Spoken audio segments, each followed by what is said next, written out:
Did you know that Mario was originally a carpenter instead of a plumber?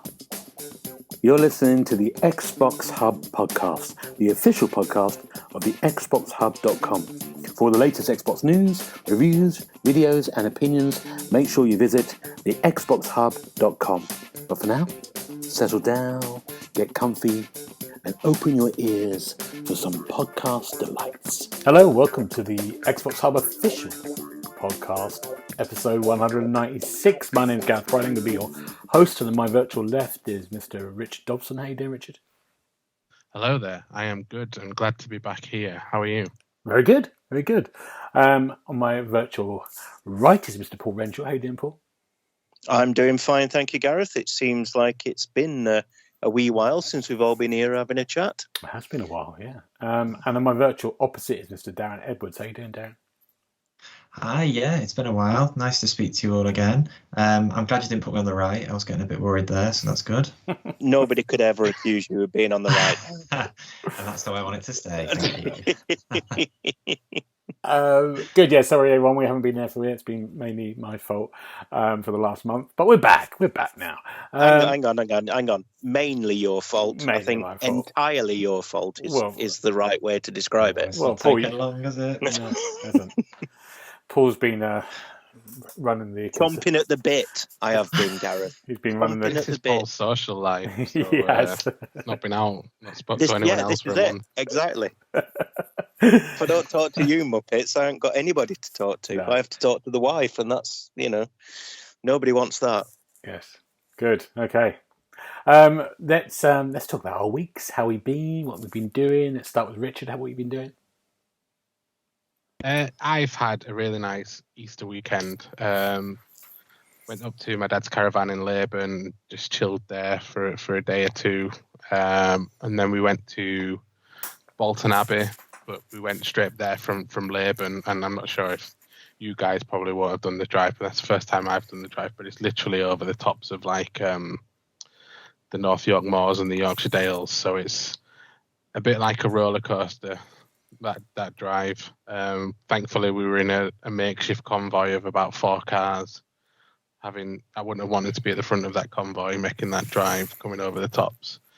But yeah, that was lovely. Bolton Abbey was very nice. It stayed dry, thankfully, as well. And then went to my mum's on the Sunday, and she cooked us a nice lamb dinner, and was with the nieces, and it was just a very nice, relaxed weekend, and just what I needed.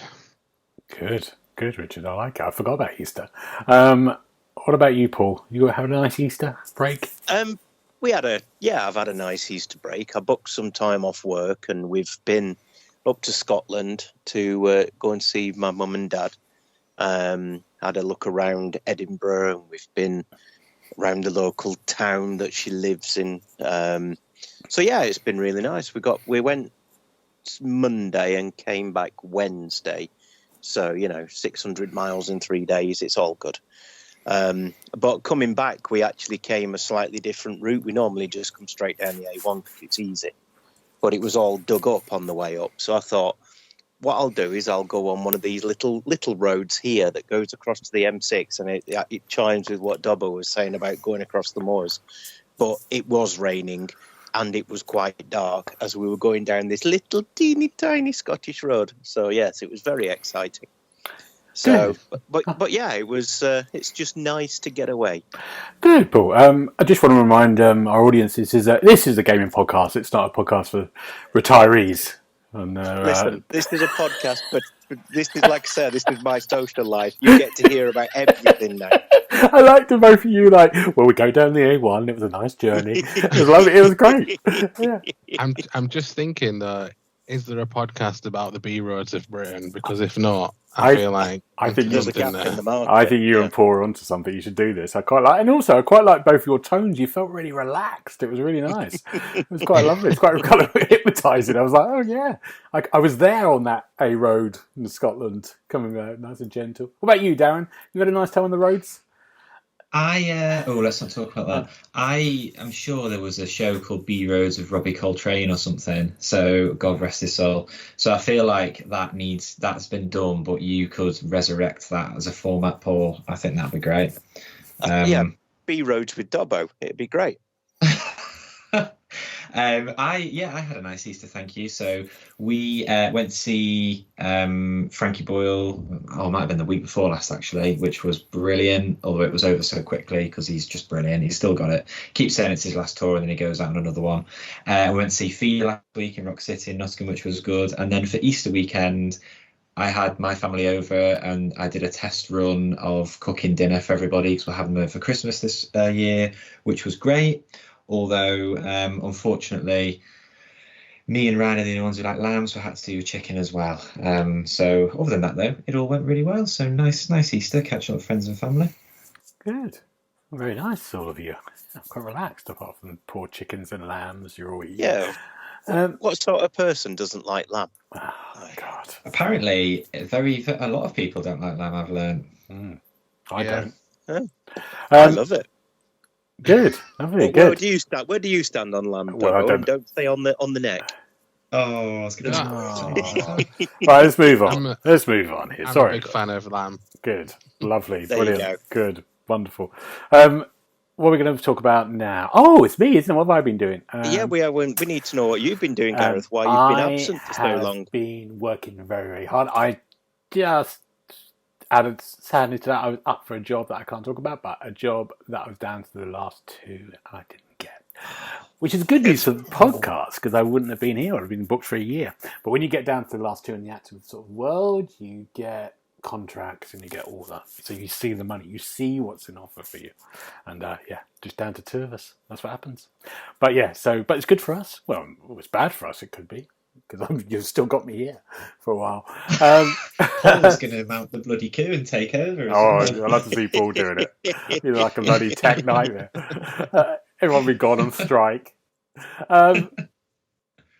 Snowfall is a TV series that I've watched over the last 6 weeks, and Snowfall is on. It's on Disney at the moment, but I think it was on BBC as well. It's got 6 seasons. It's one of those things that happened in America, but never really got. People talked about it here. It's a crime kind of drama based around the 1980s, and it's set in LA, and it's about the kind of start of the crack cocaine epidemic, linked with this sort of CIA who were kind of like funding that really so they could get arms for their war against communism. So that's the basis of it, but it is like a kind of almost like a crime drama. And it has this young actor who's I think about 23 when he started, or 22, who's just one of the best performances I've ever seen. I've forgotten his name, and he's British, which I only found out at the end. He's a British actor, hadn't done much, did an episode of Casualty and then got this gig, but he's like a star for the future. But Snowfall, it's really good, especially if you like your sort of like crime dramas. If you like to watch that, it's really well done. So I've really enjoyed that. But we're going to talk about games because we've sort of had a month of not doing. Maybe I think it was probably the beginning of March we did the last podcast. So we're going to talk about things that we've been playing. Maybe have some catch up. We've got a few games we want to talk about. Who should we start with? Let's start with Richard. Richard, what have you got? What's your first one? Let's go for Planet Zoo Console Edition, which is, as the name suggests, the console edition of Planet Zoo, which has been on PC for a few years now. It's the next game in the Planet series, if you like, from Frontier Developments, following on from Planet Coaster, that was on consoles at the start of this generation. So it's taken a while to get this new one on there. And it's similar in a similar vein to all these sim games. This time you're building a zoo. But they've put a real amount of attention into how these animals look. And when I went down to a preview in their office in January, and then as part of the tutorial when I got the code through to play it as well, the first thing that you're really shown to do is to highlight an animal and just put the animal camera on and just watch it in this habitat that's been built for it and everything. And they look absolutely fantastic. There's no surprise that this next game from them is only on current gen consoles. It's not for last gen. They look brilliant. And the amount of detail that you can go into to the game. I really appreciate it. It does get a bit granular to the point where you have you have maps, specific maps that will show you what areas of your park aren't being monitored by park staff and things like that, and you can really delve down into the nitty-gritty of it and things like that, which for me was brilliant. Allowed me to create parks that were just the most optimized that they could possibly be. Some people might find it a bit too much, so we're comparing it to Planet Coaster again. Once you build a ride, then it's pretty much done and dusted. But with Planet Zoo, you need to build the habitat, and then you'll need to make sure that the animals have got all of the right enrichment features there. It's make sure the exhibit's hooked up to the electricity and the water as well. And it's just really going that next level of detail that the Planet Coaster perhaps didn't have. So yeah, really enjoyed it. It's obviously got a campaign. There's lots of DLC to come for it as well. But I will just mention that it's got this franchise mode as well, where you start off with one zoo, and you over time you build that up, and then you might get the opportunity to open a second zoo. So you can have all these zoos, and it's all about raising animals, putting them into the wild, or making them available for other players to then adopt, and just building out your franchise in a very natural way, which I don't think many games seem to do. They'll obviously have like a sandbox mode or an endless mode, but this franchise mode just felt like a very natural progression of how to build a zoo up from scratch, basically. So yeah, I've really enjoyed it. I don't think my review is live. My review is live now, and I gave it a Paul score 4 out of 5. 4.5 out of 5. Can I ask a question? Is there a sort of story mode? Yeah, there's a campaign mode. It sort of each level in the campaign mode seems to be self-contained though, so you'll tend to go to a half-built zoo and just make sure it and turn it over. But there's not really much connectivity between the levels themselves. Okay, good. Any questions from you two? No, I think Dobbo's covered just about everything that anybody could ever possibly wish to know about that game. About you, Darren? No questions from me. Good. All right, good. Thank you Not for sure that. if that's a good I don't know or a bad thing what Paul's just said there. It's a good thing, mate. I've told you before, I always find it absolutely fascinating when you play a game that you really like, because you get so animated about it, you get so passionate. It's really good to see it. I like it. Oh, there you go. Right, Paul. Let's talk. Yeah, thanks. Not sure if you've been stabbed or kissed. How about both? Paul, what have you got? I am going to bring the mood right down now by talking about a game that I've been playing for review that was dreadful. It's called Mr. Maker 3D Ultimate. Right. And I'm always a bit suspicious whenever I see the word ultimate in a game's title, because, quite often it isn't. There was a fishing game that had the ultimate word in the title, and that was crap as well. But this basically is... It's very hard to explain. It feels like it wants to be a kid's game, but the controls are far too frustrating for a kid. They're too frustrating for me, to be honest. It's basically a kind of 3D platformer where you play as this Mr. Maker, and your only weapon is a hammer that you can throw as a boomerang.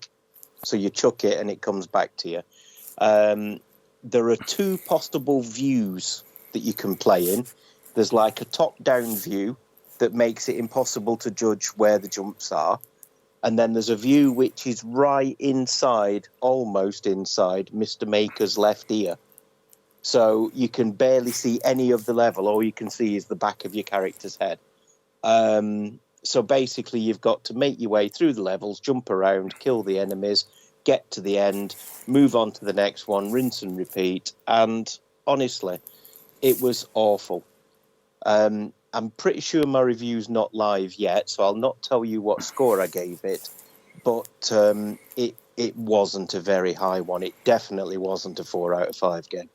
So yeah, if you want to really annoy your kids, Mr. Maker 3D Ultimate, that's the one you need. Wow. Okay. Brilliant. I don't think we've got any questions about that. No, it's well. Anyway, yeah. Least said, soonest mended. Gareth. Good. Darren, what have you got? I've got something that kind of just sits in the middle, really. So a game called 10 Seconds to Win, which is a little platform game where you have to reach the finish, but you have 10 seconds to do it, and that's about it, really. So it's, I think it was an East Asia soft game. It wasn't a Ratalaika, and it wasn't a Kemco, but it's the classic setup, you know, that kind of retro style, pixelated graphical style. I've run out of ways to describe it in words in the review. I think I just fessed up to that in the opening paragraph. So it's nothing that you haven't seen before, but you know, for what it is, it's fine. There's around 100 levels to play through. Most of the levels play across just the one screen, so you can see the finish because you've only got 10 seconds to get there. And it chucks a few things in like saw blades and different hazards, but it's nothing that you would have played before or seen before. I don't know how, but there were 2,000 gamer score points available for it though, and in typical fashion, it just rains down on you as you start completing the levels, so that's quite nice. But yeah, if you like that type of thing, I think it's about £4, the usual price on the Xbox store.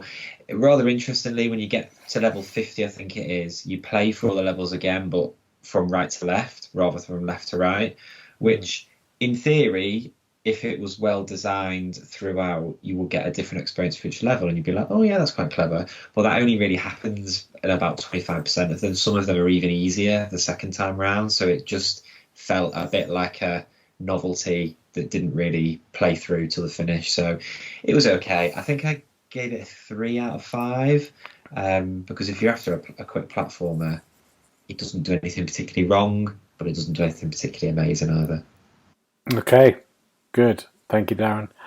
Is it like Super Meat Boy game? A bit like that? That type of style, but nowhere near as difficult. Okay. Nowhere near as difficult, no. Good, thank you. My game, which I did in mid-March, so it's been a while, is Alone in the Dark. Should have a quick mention about that. Alone in the Dark, I was quite excited to play this. I'm a big fan of the franchise. First came on in 1992 on the PC. It was one of the first games to use that kind of 3D world mapping thing it did. I can't remember the name of it. I had it in the review. And Alone in the Dark is sort of, it's a reimagining of that first game. Same characters, but completely different thing. You get to choose one of two characters to play your protagonist as. One played by David Harbour and one played by Jodie Comer. Jodie? What's her name? Jodie, English actress, was in Killing Eve. Yeah, you get to play Jodie Comer. Comer, that's it. And you can choose either one of these, and you'll have a kind of slightly different bit of the story. They sort of like cross over a few times in the game. And the game is sort of a mixture of like exploration around this kind of mansion with this kind of like supernatural story set in sort of 1920s, the deep south of America. And all that stuff, it almost has that Resi Evil, the shoulder kind of feel to it, which is really nice. It's really kind of enjoyable, but then combat comes in and it's awful.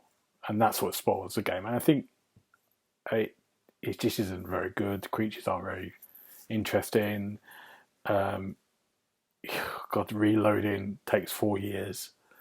Sometimes you're just stuck in corners and everyone's sort of like dragging out. It just spoils it, which is a shame, because if it didn't have that, or it had a better kind of combat system, much more like Resident Evil, I think it would be a much more enjoyable game. I think it's got some pretty not very good reviews, which is a shame because it was the launch of the franchise, and there is lots of really good stuff about it, and it has some graphical problems, just sort of glitches and stuff, especially towards this last half.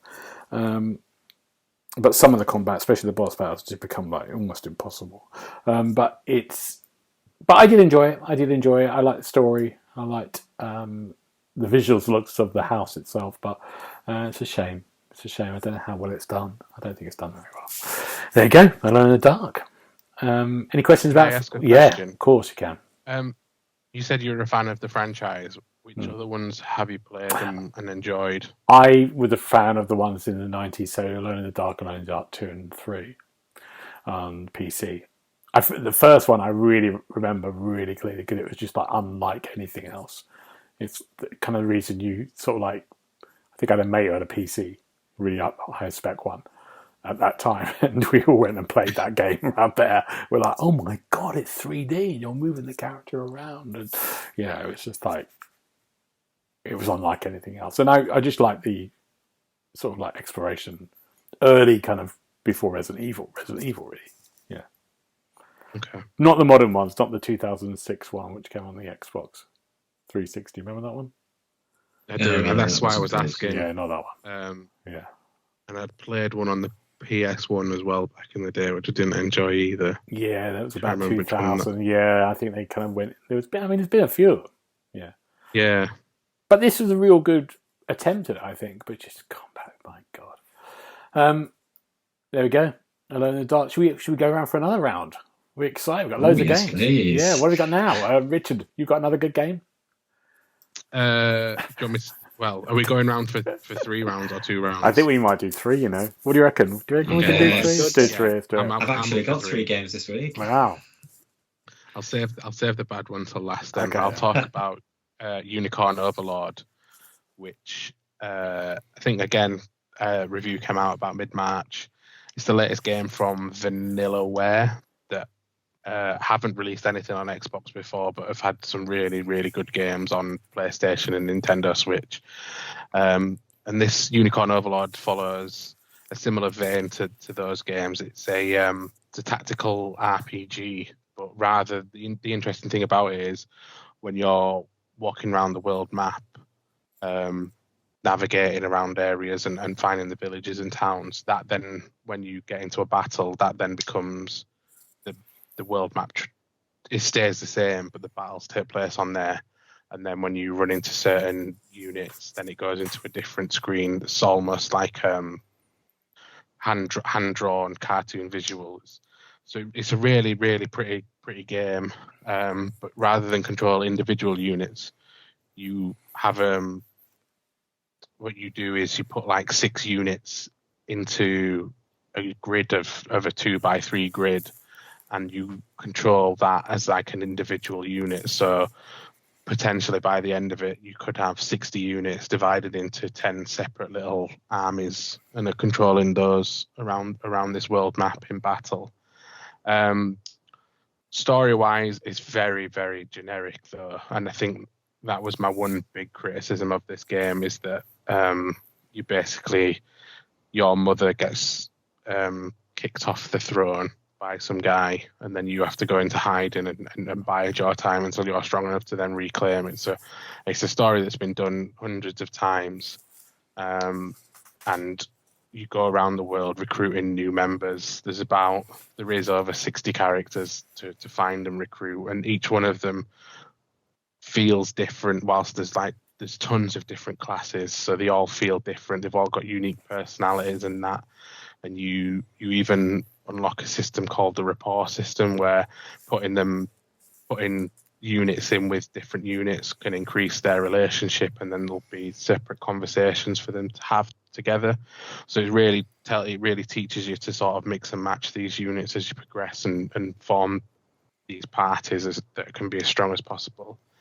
And yeah, I had a really, really good time with it. I've not finished it yet, but I'm definitely planning on going back to it, because it's the exploration and the combat that's keeping me far more engaged than the story is.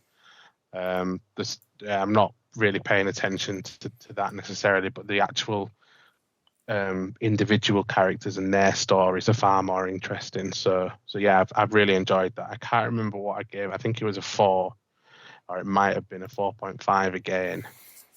But yeah, that's Unicorn Overlord. Okay, good. Any questions about Unicorn Overlord? No, it looked a good game. when we were looking at things that were coming out. I thought it did look quite interesting. So it's good to hear that it's the combat more than the story that you play it for, is it? Yeah, definitely. Okay, cool. I do like a bit of combat. You already know the story before it starts, and it's just not engaging at all, which is apparently unusual for this developer. Their stories are really good, apparently. No, interesting. What have you got, Paul? What's your second? I'm going to save the best till last. So I'm going to talk about a little retro-styled side-scrolling platform action game that I find myself in the same boat as Darren was talking about earlier, where it's really hard to come up with new ways to describe these games because there just seems to be a flood of them at the moment, all retro-styled, all quite cheap, and, you know. Anyway, this game is called Demons of Asterborg, and it's like, how did I put it in the review?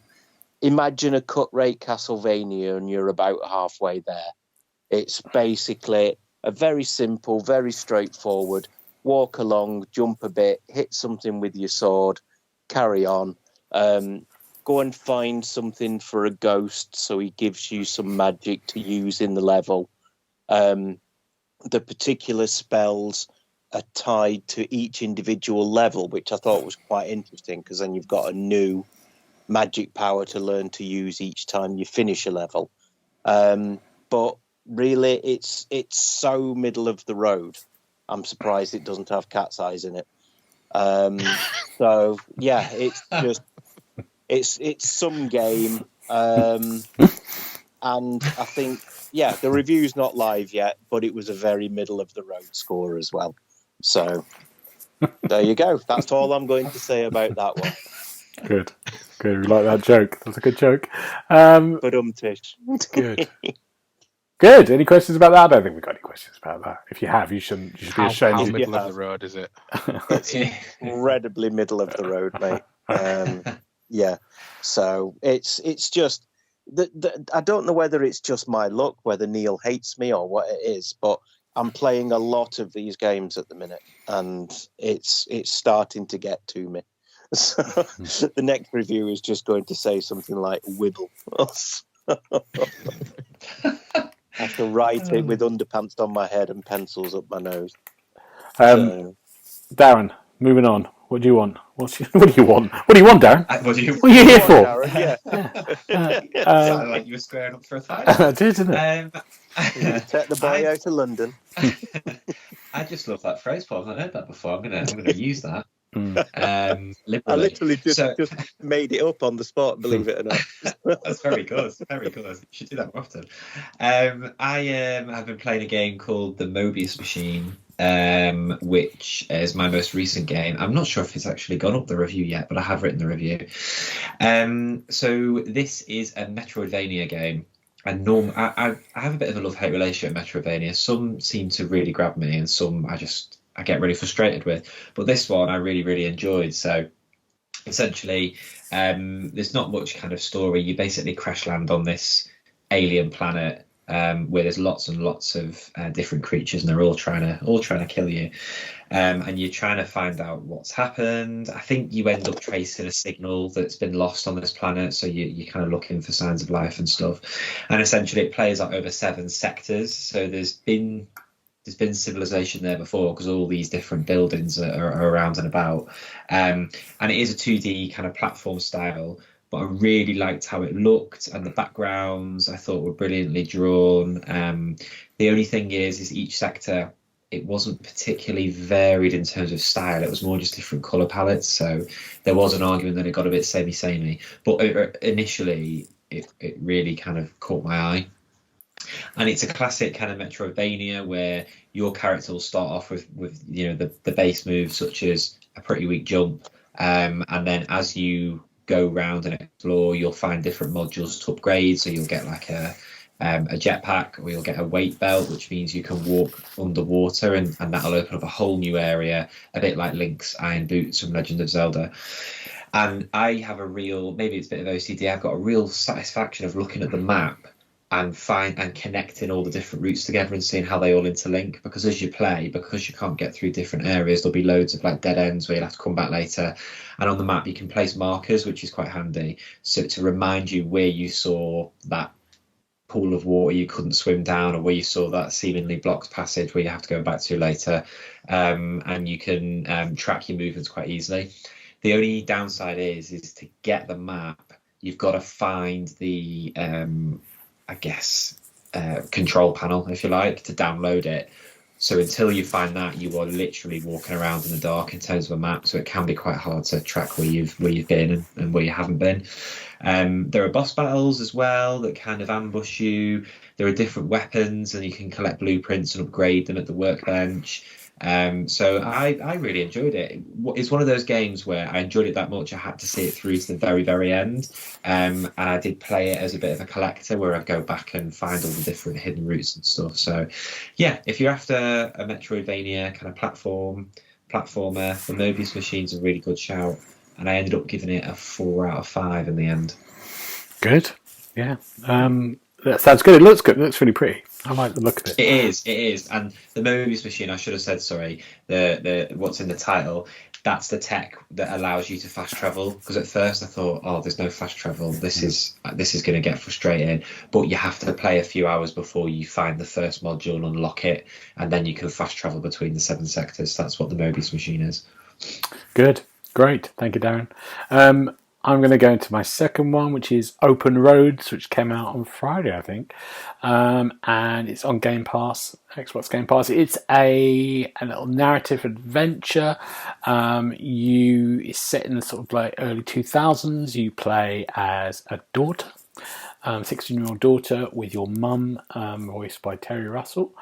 And I can't remember who voices the daughter. And basically your grandma's just died, so you're in the house packing away your life, because you live there as well with your mum, who's a bit down on luck employment wise. The dad has kind of moved to Las Vegas to try to become a professional gambler. So they're kind of a bit of a broken family, and they find this key in their grandmother's stuff that links to an old summer house they used to have. And then they go out on this adventure to this summer house, and they find some secret there that I won't talk about, that is about their family and about their family history. So they go on a road trip to try to find out what's happening. And it's a great kind of bit of writing, lovely kind of just a story. I described it as like a sort of Sunday afternoon sort of film.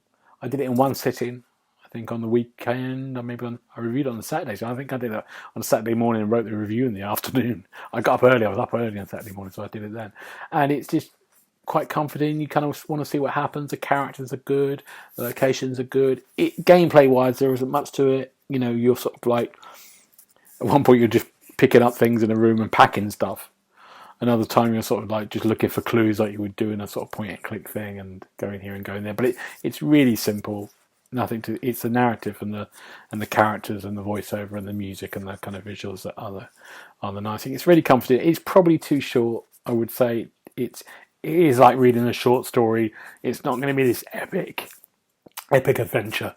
It's a kind of very kind of small, contained family drama that, you know, would take you a couple of hours to complete. But if you fancy it, you've got a couple of hours spare, it's definitely worth giving it a go. There we go. Like the look of it. Yeah. It is nice. A couple of hours, it's good.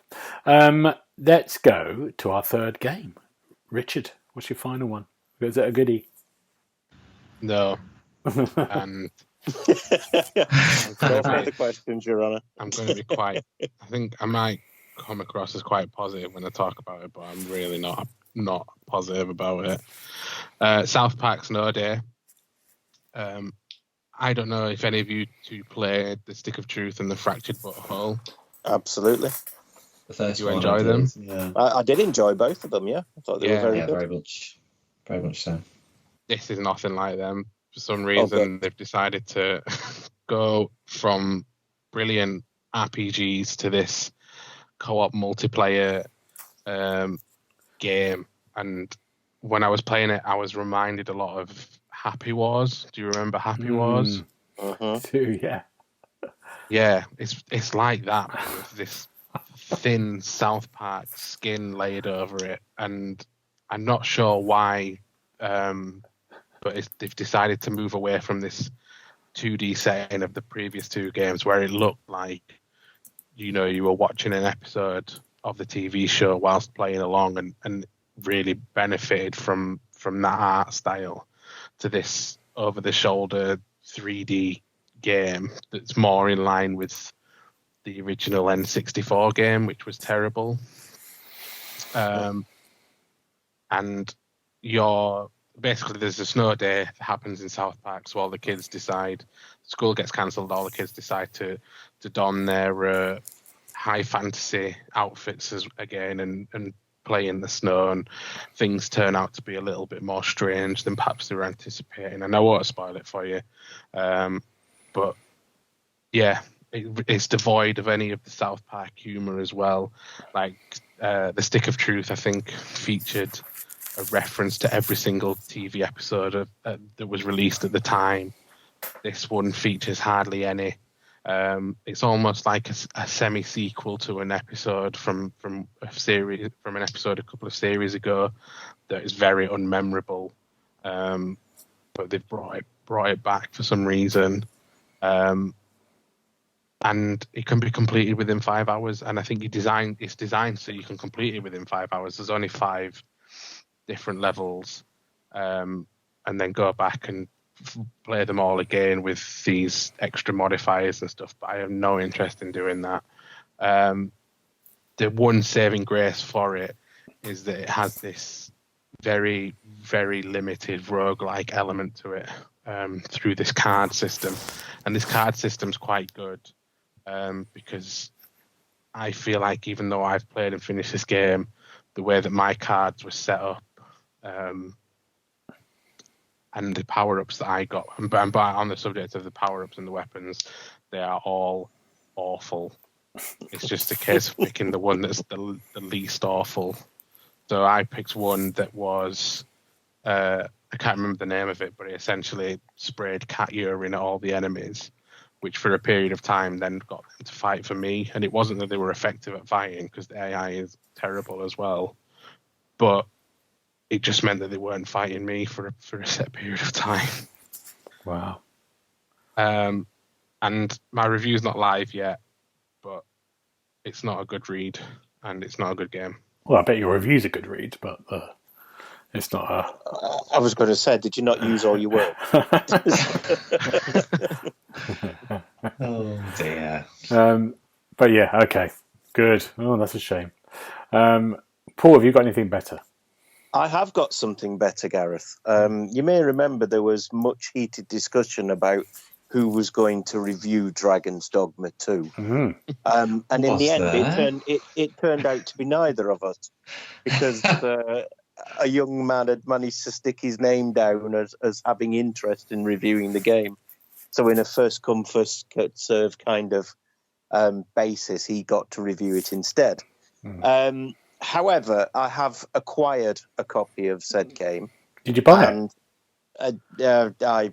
Now the reason I'm saying this, I think Paul got a code, because in the normal situations, right, Paul would have been moaning about this for about a week and a half. And the moment Ryan got the review, and he did write a lovely review for the game, Paul was being quiet as a mouse. And I'm thinking, he's got a code.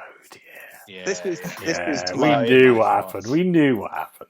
My character is being defamed here. This is dreadful. It was like, we've got to do something to keep him quiet. Let's give him a play. Anyway, yeah, go on. I got a copy of the game under the proviso that I played it and spoke about it on the next podcast. Yeah, okay. So here I am.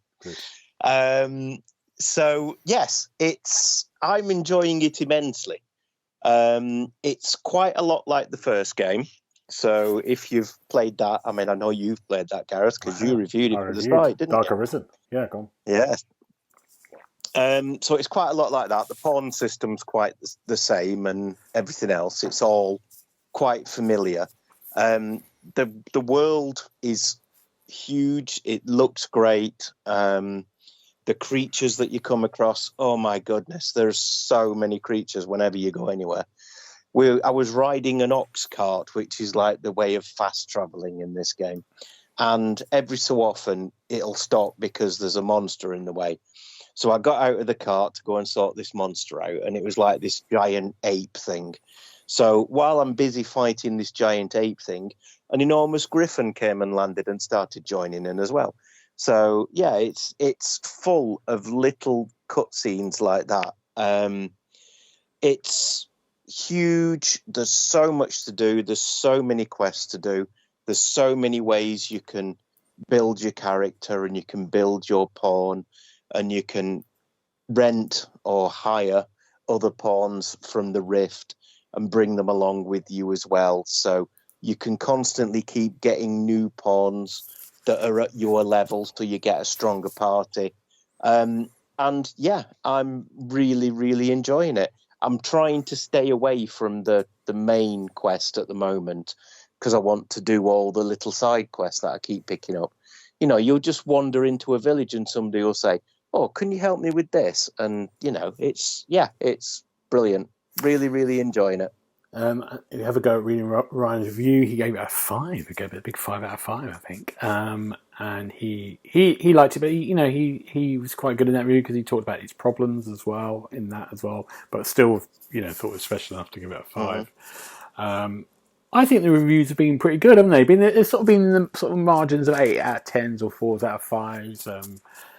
Yeah, I don't think I'd have gone with a 5 personally. Right. I would have probably said a 4.5 just for a change. Okay. But yeah, I mean, it's little things that bug me. Like when you're fighting the bigger monsters, I was fighting a big red dragon, and it ran halfway into a cliff.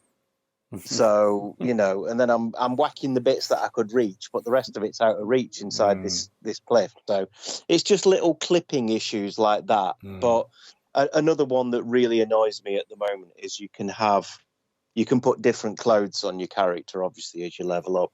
And one of the things you can wear is a cloak. And I'm wearing this cloak, and when you've put your weapons away, my character stows her shield on her back. And the edges of the cape clip through the shield when you're running around. And it's little touches like that would have stopped it being a 5 for me.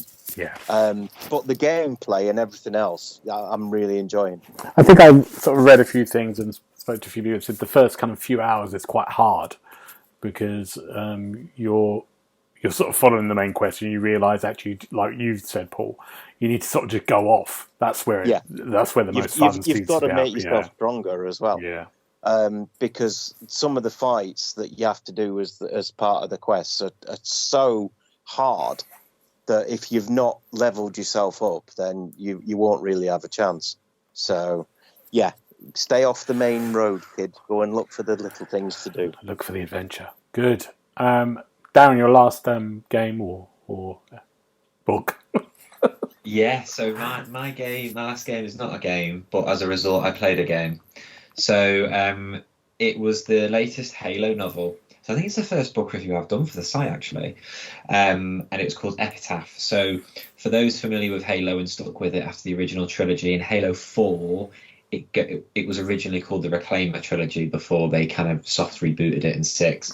And there's a character called the Didact who was a Forerunner warrior. So he kind of is taken care of in the game. I won't say how, but then it follows it afterwards, and it's really interesting because I thought he was a really, really good character, and he was going to be set up as like the baddie of the trilogy for 4, 5, and 6, but it didn't work out like that. And as a result, Halo 5 I thought was pretty pants, really, especially in terms of storyline.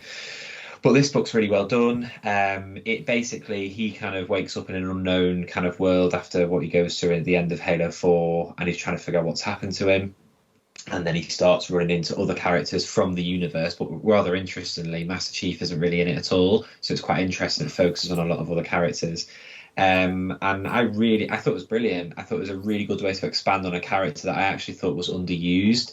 But as a result, it made me go back to play through Halo 4 again. And I did it in about 8 hours, I think. And it just made me remember how much I enjoyed Halo 4, and I thought it was a really good effort by 343 after Bungie separated from Microsoft Studios. And if you like Halo, if you liked Halo 4, I'd go and look up the book and give it a read because it was really, really good. Okay, good. Which one's the bad one? Is it Halo 5 that's terrible? The one that Master Chief's not in it? Yeah, so Halo 5 is one where you play as two different groups of characters. That's right, yeah. I can't remember if the Arbiter turns up, but Cortana goes off on one, and I don't really buy it, and it's just it kind of loses its way. So that's why she does. She just it's rampancy, but then she cures it, then she turns into a baddie, and it all just I think it just goes a bit silly. And that's why in Halo Infinite they kind of retcon some of the story, but tidied up a few ends and went in a different direction. Yeah. But in terms of single player Halo, it's kind of in limbo at the moment, so I don't know what's coming next. But there'll be something. There'll be something. I'm going to really briefly because we've got so much to get through today. We're going to go a bit longer, I think. Are you okay, you three, to go a bit longer? Yeah, I'm all right. Richard? Absolutely fine. Yeah. It's got to last another month, hasn't it? Yeah. So might as well. I'm going to briefly say about Plumbers Don't Wear Ties. Plumbers Don't Wear Ties was a game got released about 1995. It was released and said it was... and we've just got around to reviewing it. Yeah, and the list is so long. And it's a full motion video game. It was advertised as that in 1995, but it's got the moniker of the worst video game of all time. And what they've done is done a remaster of this game, and they've done it as almost a museum piece. So the developers are there being interviewed, the people who were involved in it, the performers, the makers, and they're sort of talking about it and saying, yes, it is the worst game of all time, but it shouldn't be the best things that we remember, like your Halos or yours. It should also be as the worst things and how they were made. So the game basically is absolutely dreadful, but it was at the problem is it advertised as full motion video game, but the only full motion video bit you get is the beginning, is the lead actress talking to camera with a sort of badly shitted like sheet at the back that's meant to be like a blue screen, but it isn't. They never got around to that, so it's just a sheet. And she sits there and goes, "Hi everyone, if you want to get into bed with me, you have to be good in this game." And then the rest of it, the game is basically like just photos. Like when you used to be in newspapers, they used to have the photo stories. And the romance. You're going back to them now. We're going back to them, yeah. It's exactly that. That's what it is. So it's just photo stories. You're just skipping, and some of the photos are really badly exposed, so some of them are not written off. You just basically got the negatives because they couldn't find. And then you have the voiceovers of the performers. It's of its time. It's madcap. The madcapness of it is really, really good. It's kind of meta. There's a narrator with a chicken head on who kind of talks to you. Then another narrator comes and beats him up, and she takes over for a while. Then she gets killed. The two romance thing. There's nudity. There's kind of like a tongue. It's a bit like Benny Hill. It's sexist. It's misogynistic. It's terrible. It's not of this time. They're completely aware of this, but they're kind of keeping it as. But there's something kind of interesting about the museum bits of it, the kind of documentary bits of it that you find. But it's still quite pricey. I think it's about 20 quid or something. I think if it was cheaper, it's worth a kind of look. But yeah, it's something I found quite intriguing about it, and yeah, like if you've got some cash, maybe if it comes on the sale, give it a go. But there you go. That's Plumbers Don't Wear Ties. Game for Paul. And I really don't. As soon as you said full motion video, it was just like it isn't. It isn't though. That's a different part from the beginning. Well, it's still no. I think as soon as FMV comes up, that's you, Gareth, all day long. It is. We're going to talk about really briefly, but we're not going to. Sorry, I've asked you lot to pick up because we were going to talk about the Xbox Partner Showcase that happened in the beginning of March, but we've all forgotten. You may about remember it now. that, listener. Just cast your minds back. And I've asked everyone to think about a game, but let's not worry about it because we're running out of time. But I'm going to talk about something. You two can ask questions because at the end of February, I went to see a game called Unknown 9 Awakening, and I got to go to where's the studio? Is it what's it called? Bandai Namco. I went there, went to their offices in London, and I got to sort of like see with a few other people a kind of trailer. What basically got shown, nothing special because it got shown a week later at the Xbox Partner Awards. And what's kind of interesting about this is this kind of new franchise they're trying to launch, but they're not only just launching the game, they're launching a novel. There's going to be a Spotify podcast. There's going to be a comic. I think that maybe it's already come out. So they're sort of launching this whole multimedia kind of thing. And one of the things that's going to be as well is this Unknown Nine and the Awakening, which is this historical action adventure. And you might have seen the trailer. If you do, it's a mixture between sort of, reminds you a little bit of Assassin's Creed in there. It's got a kind of big story, but it mixes that sort of thing of like combat and exploration, but also has that kind of like mythical. This person who you play has kind of superpowers. So, for example, I think one of the big things they showed us was the combat areas. So if you go into a whole combat area, what you can do is, and I think other games we have done this before, you can attack it in completely different ways. So you could actually just go in there and start doing normal combat. But with these powers you have this ability to kind of like project and possess someone else. So say you're into an arena and you see a sniper on top of a building, you can kind of possess that sniper. They can shoot someone.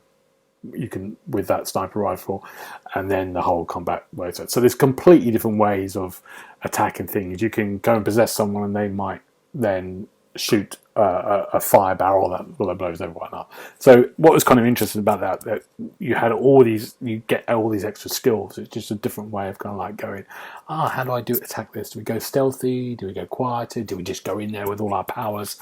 And that was quite funny. It looks good. The lead character of Anya is played by the actress who plays Yennefer in Netflix version of The Witcher. Which I'm very quite excited about. There's a whole kind of narrative about immortals and these different societies. It feels very much like Assassins at times, and the kind of whole Templar sort of narrative that goes on with that. The powers you get, like I said, you can possess things. You get telekinesis, which is like, pushing things away. Yeah, there's something really nice. It's coming out this summer. It's quite nice to have a new IP that's coming out by them, and they're very exciting, very nice people, and I'm for one intrigued by that. Any questions? Nothing for this. It sounds interesting. Yeah. From what I remember, I like the look of it, but I think you've covered it quite well. I can't think of anything else I don't want to ask at the minute. Yeah, it's very good, but we'll see more when we see it in the summer.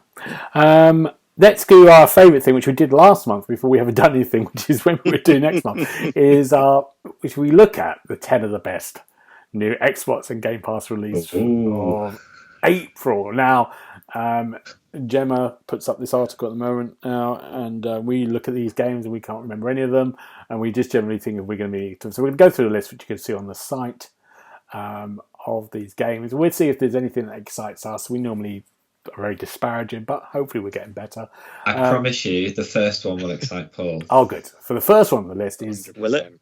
Turbo Golf Racing. Oh, now I know that Darren's being sarcastic. Good Lord. I can talk about this, Gareth. Please, Darren, please. Yeah. So I put out a preview piece well over a year ago now. It's been in game preview since July 2022. I believe... Oh, Darren, I lost you. Out. I lost you, Darren. Darren, stop. You say that again. Back. Say that again, Darren. Sorry, it's out today. Stop moving. Yeah, so the full version is out today, I believe, April 4th, and they're adding all sorts of post-launch content as well. So for those who don't know, Turbo Golf Racing is racing with a slightly different twist, where you've got to kind of ram your golf ball, if you like, or a giant inflatable ball to the finish goal as well.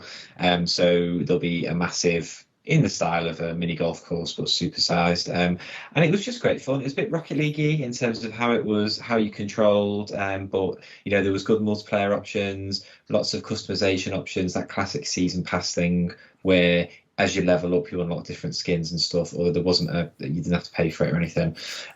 So I really enjoyed it. I thought it felt fresh, a little bit different. And Paul and Richard kindly helped me out, and I think James jumped on too at one point. So I will be putting some thoughts together for this post-release, because I believe I'll have access to everything very soon. So looking forward to that. Good. the next one on the list, Gemma, you haven't put any dates on this again. They do this to wind me up now. I do. I've asked for this. How many months? Is Botany Manor that's on Game Pass? I think Dave's going to be reviewing this. Maybe. It looks quite good. I like the looks. Cultural game, like a first-person thing. You're looking at your green fingers, marking around in the Victorian manor in the 1890s. Looks quite nice. No, not for You'll anyone. remember that from first time around, won't you? Very good, very good. Yeah, no, that's quite nice. It's coming out on Game Pass, so we all can give that a go. Just looks quite pretty, actually, so it's really good. Yeah, no. Not for you. No, next one is Teenage Mutant Ninja Turtles, Wrath of the Mutants. Everyone excited about this? Whenever it's coming out? It's a re-release of the arcade classic. Yeah. Oh, is it? Oh, okay. That would be good then. I think Ali's doing this, isn't he? Anyone? Sorry, I carry on. Just stop me. The next one is Let's Revolution. I'm doing this, and I don't know if I can talk about it yet. But that's coming out mid-month.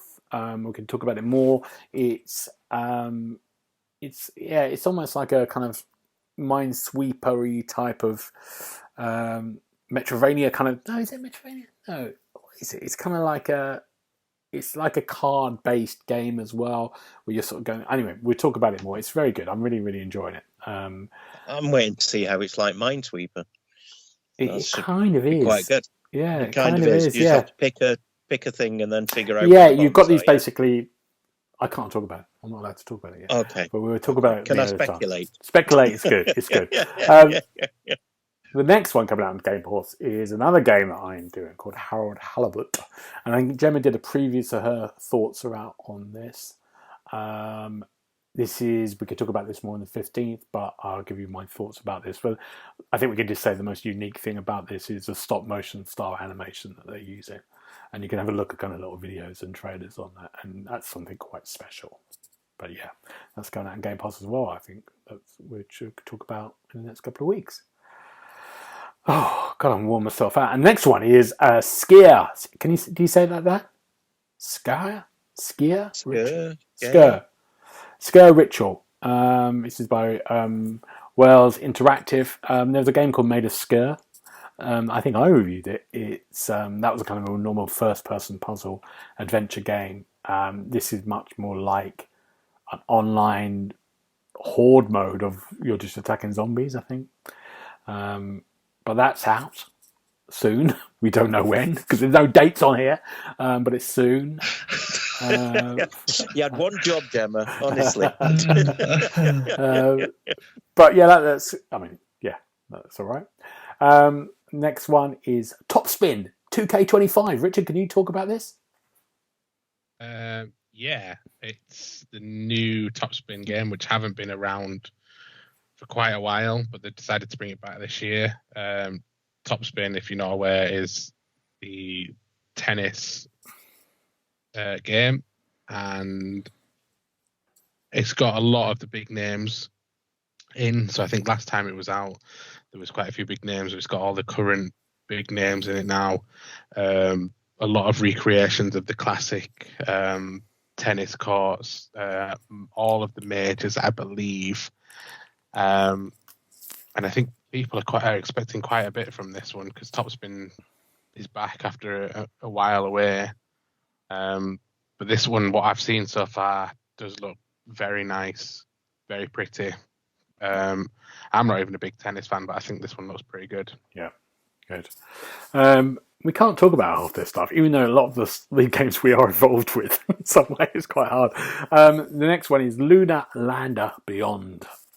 One of the old school Atari reboots of Lunar. Who remembers Lunar Lander? Yep, I remember it first time. Yeah.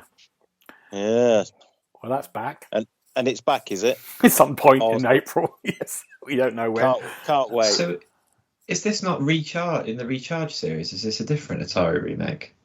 Richard? It would appear not. Atari correspondent. Because I thought they all had the Recharge brands. So that's interesting. This one's Beyond. Yeah, I think because what they've been doing is I think they have one specific developer doing a lot of the recharge stuff, but then they've been outsourcing to a lot of different ones to revamp them. So I did that at Quamp 2 recently, which was a spiritual successor to Pong. But that wasn't considered a recharged game. But I think they're all under this Atari resurgence nonetheless. Oh, cool. Interesting. Okay. Next one, Sandland. I think that's definitely coming out at the end of the month. James is going to be very excited. It's the creator of Dragon Ball. Action RPG set in. I think this is it's a famous anime, isn't it? This Sandland world. I do know that. It looks really interesting. The sort of like visuals of it look great. It kind of feels like it comes to. I mean, it's not for me, but it's. I think James would be very excited about it. Anyone else excited about Sandland? I like the look of it. The fellow that did Dragon Balls just died recently, hasn't he, as well? So yeah, it'll be a nice little tribute to him for a new game coming out. So yeah, it should be quite interesting. But yeah, I think, like you say, it's right up James's alley. I think it'll do well the end of April. I mean, it's quite a sparse month, April. And the next one is Tales of Kanzera, which I can talk about more next week. That's a new EA game, Metrovania game, which we can have next podcast. I can talk about much more from what I've seen. That was on the partner showcase as well, wasn't it? Yeah, we saw it. I think it also was on the games, one of the summer ones. It was announced back then. Yeah, it's we can have a little chat about that next week. And that's your lot. Anything we've missed out there from April? Not that I can think of. Another Crab's Treasure, which is going on to Game Pass, and it's the Souls-like, but you play as a crab. Looks pretty fun. It does look fun, doesn't it? Give that one a try. Crab Souls. That sounds good. He's got a kind of spoon or a fork, isn't he? This kind of thing. It's like, it's great.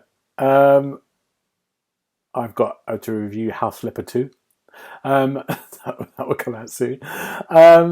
Good. There we go. Now we're going to do something. We're going to do a little feature thing before we go, and we've done it the last couple of months, and hopefully I've still got the sound effect. So let's have a little pause while we wait. Hopefully it'll come in for Dobbo's Confessional.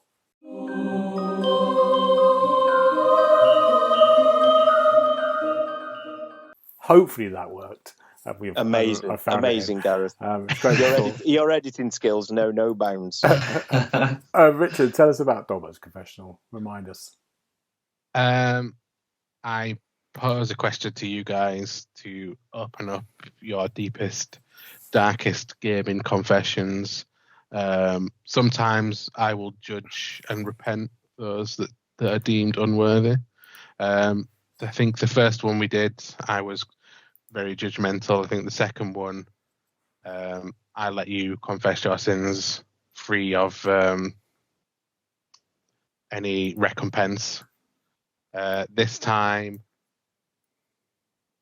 I think I'm going to be kind again. But what I wanted to say, unless you don't want me to be, we do everyone. We like kind and fluffy, Dobbo. Okay. So I've now spent quite a bit of time coming up with a variety of questions for these, and I have a long list, but I'm going to pick one that, what game do you love, but there is one element of it that you despise? So basically, it's almost like, what game do you consider a 4.5 out of 5, and what is the 0.5 that you don't like? Paul, you're up first. But I'm always up first. I think we need to be given these questions beforehand, like politicians. So we've got time to prepare an answer.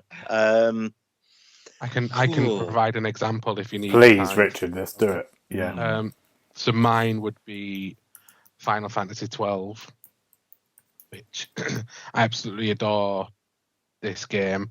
I think the combat, the world are absolutely brilliant.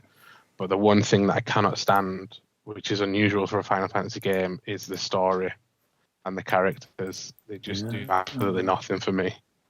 exploring the dungeons with that, like this 4 MMORPG thing where you can see the enemies on screen. The gambit system's brilliant, but I just had no time for the characters at all. Fair enough. My suggestion for that one. Very good. Darren, what about you? Oh, this is very, very difficult.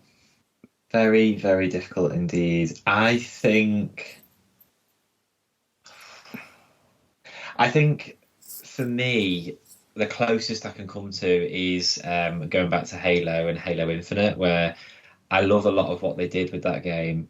But for me, similar to Richard, the solo campaign story was really underwhelming. It just felt like it never really went anywhere, considering they were chucking in new elements like the Banish and stuff.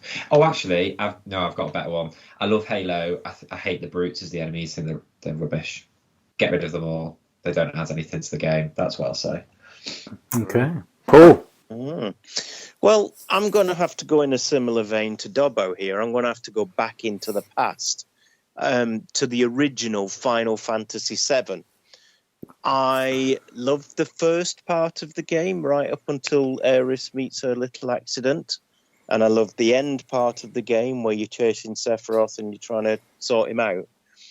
The middle section of the game where you're swanning around in Cloud's memories and trying to figure out what's going on is just ridiculous. That really kills the flow of the game for me. So, yeah. If they could chop that section out, I think that would be marvellous. Oh, good. Good contribution. Very good. Very good. My dog just arrived now at this moment and just looked at me and said, "What are you doing? This is only meant to be an hour. This is an hour, this podcast. What are you doing?" Yeah. All right, I'm coming out in a minute. Good. Yes, I'm going to go for Paul, again, that Paul hates, so shut up, Paul. I'm going to go for The Last of Us and The Last of Us Part 2. And the one big thing I'm going to say from those games, which I absolutely love, the story, I love the kind of like the thing, is crafting. And in that game, one of the things is you're collecting kind of bits of stuff that you will then go to a workbench and craft and make your weapons better or make your thing. Just get rid of that. I'm not interested in it. It just sort of takes me out. And the reason I said about that is because a lot of the time you spend crouching trying to just take stuff all the time while this big bit of story's going on. You go, let me go through this drawer so I can get some nuts and bolts to use on a crafting thing there. I'm not interested in that. I think crafting in general, and that does spoil me from my game, but I still love those games. It doesn't spoil me enough to not love them. So, and they do one very clever thing with that format in the second game that I'm not going to spoil now, but they surprise you. But yeah, good. That's it, Richard. What do you think? It was very, very good. I think I'm in agreement with quite a bit of it, actually. So some good suggestions. Good. I'm going to be kind, though. I'm not banishing anyone today. Oh, thank you. We don't have to say any Hail Neils or anything, no. I have some questions. If we keep going with this, I have some questions where I will be banishing, though. Oh my goodness. Well, good. I think we'll do that again. We like this. So that was Dobbo's confessional. I'm not doing the thing twice. So we've done it once. Every time you say it. Yeah, every time I say it. Yeah. Can we have a sound effect when Paul said he was travelling back in time? I can imagine slotting a sound effect in there as well. Maybe the whole thing should just be sound effects for everything. Gone mad with it. Good. Now, gentlemen, what are we looking forward to next week? What have we got on? Let's go with Richard first of all. Tomorrow night, it's our big work send-off. So everyone's meeting in the centre of Leeds, whether we're staying or not. And I think some people are getting there from 2:30 onwards. So it's going to be a messy one. Oh, God. Yeah, good. Enjoy that. Good grief. Christ. What about you, Paul? I'm going fishing at the weekend because it's been a couple of weeks since I've been. So I'm quite looking forward to that. We're going to go and try a new lake with a couple of my mates. But then next week it's back to life and back to reality as I'm going to travel to sunny High Wycombe to do some pat testing. Good. Christ. Good luck with that. And what about you, Darren? It's a roller coaster, I'll tell you, Darren. You can sit there laughing. But... I can't top that. Just skip me. Good night, everyone. Wow. Oh, dear. What about you, Darren? What exciting? Just the delivery is excellent, Paul. I must say it was brilliant. For me, I just want to. We didn't have time, but very quickly, BAFTA have awarded Lara Croft to be the most iconic character ever in video games, and I think she is a worthy winner. So called it. I love that, the fact that she beat Mario and stuff. So brilliant. So a couple of weeks ago, we were due to go and view a wedding venue because we're planning to get married next year. Oh, I've been engaged for 6. Congratulations! You kept that quiet. Finally pulled our finger out. Well, I've been engaged for 6 years. Finally pulled our finger out and got round to actually planning a wedding. But we were going to go and view somewhere, and for the first time in 7 years, I had a flat tire, completely shredded. So I had to drag the car around to the garage, and they got it sorted. But we're going this weekend instead, so we really like the look of it. So hopefully we'll book it. So yeah, exciting times. Oh, exciting. As my mother would say, do I need to buy a hat? You need to be looking fabulous in 2025. That's all I'm going to say. Cannot wait. I'd see Paul in a big hat. That'd be good. Good. There you go, gentlemen. Thank you so much. I've been playing Diablo 4, Paul. I really like it. No way. Yeah, I'm really enjoying myself, by the way. I think it's great. I'm just review games have got in the way, but I've really had a great time with it. I think the story's brilliant. I love the cutscenes. I love playing as a necromancer, and just that's all I'm doing is just like walking around. Who are you, and what have you done with Gareth? 20 different things, just killing everything for me. It's quite lazy. I love it. Just don't do anything. Brilliant. It's brilliant. It's a very good game. Yeah, so, really good game. Really enjoying that. Really enjoying it. Excellent. And it's on Game Pass now. It's on Game Pass now. It's 100 gig or whatever it is. But it's worth it. Right, gentlemen, thank you so much, and hopefully we'll see each other more on a weekly basis now, as my career is over. I'm joking. Listen, Gareth, you'll always have Shoreditch and that coffee bar. You can take that again. Yeah, exactly. But for now, we'll see you next time. Bye-bye. Goodbye. Bye. Bye-bye. You've been listening to the official podcast of TheXboxHub.com. You'll be able to find all the notes of this show at www.thexboxhub.com/podcast. You can also check out our social feeds on Instagram and Twitter at The Xbox Hub, and search for The Xbox Hub on Facebook.